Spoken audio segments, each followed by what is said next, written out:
Welcome to our journey through working with numbers in JavaScript. In this section, we'll cover the basics of what numbers are and how they are represented in JavaScript.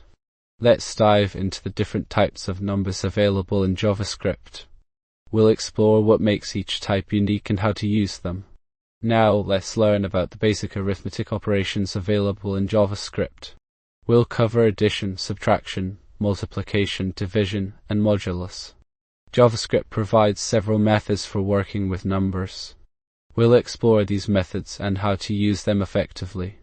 In this section, we'll discuss precision and rounding numbers in JavaScript.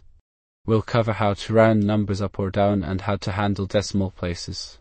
Let's see some real-world examples of working with numbers in JavaScript.